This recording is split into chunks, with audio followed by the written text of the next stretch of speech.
जो विकलांग आदमी है और वो आज एक इतनी गर्मी में भूखा प्यासा बैठा है तो उसकी हालत तो ऑटोमेटिक ख़राब ही होगी। और सरकार को ये सोचना चाहिए कि आप लोग इनके साथ कितना बड़ा अत्याचार कर रहे हो। ये कोई आपसे कुछ ज़्यादा तो नहीं मांग रहे, एक अपनी हल्की सी जिंदा रहने के लिए फैसिलिटियाँ मांग रहे हैं, जो कि एक सरकार को चाहिए भी। प्रजा के लिए जो राजा होता था वो अपनी प्रजा के लिए कुछ ना कुछ देता था। तो हम खट्टर साहब को कहते हैं कि वो आज की डेट में हरियाणा के राजा हैं, तो उन्होंने इन दिव्यांग आदमियों के लिए कुछ ना कुछ सहायता करनी चाहिए ताकि ये भी अपना जीवन जी सकें, ताकि जिंदा रह सके इस पृथ्वी पर। लेकिन इनकी बात समझ में नहीं आ रही, तो ये मरेंगे और क्या होगा। ये तो अनशन पर बैठ चुके हैं, तो अपना मन बना चुके हैं कि हम तो पूरा अनशन करेंगे और चाहे हमारी डेथ हो या जो मर्जी हो हमारे साथ। विकलांग तो हम पहले ही हैं, आधे मरे हुए तो हम पहले ही हैं, पूरे मर जाएंगे और क्या होगा। लेकिन मैं तो आपके माध्यम से बेटा यही अपील करता हूँ कि इन मूर्ख आदमियों को समझाएं, इनको परमात्मा सद्बुद्धि दे, ताकि विकलांगों की आय तो बहुत माड़ी होती है। अगर इन आदमियों की कोई आय लेगा तो मेरे ख्याल में वो सत्ता में नहीं रहेगा आने वाले समय में।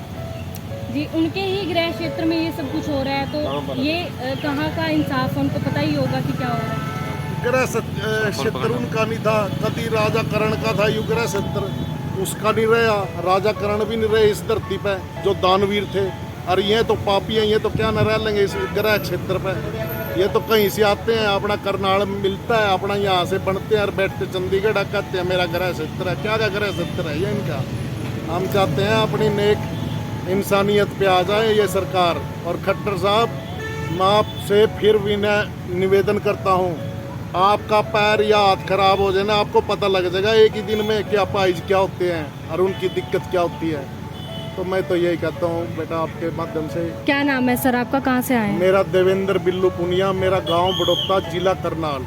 जी, यहीं पर बैठेंगे सर आप इस धरना? हाँ, मैं भी इन भाइयों के साथ हूँ, हमारा तो भाईचारा भी है।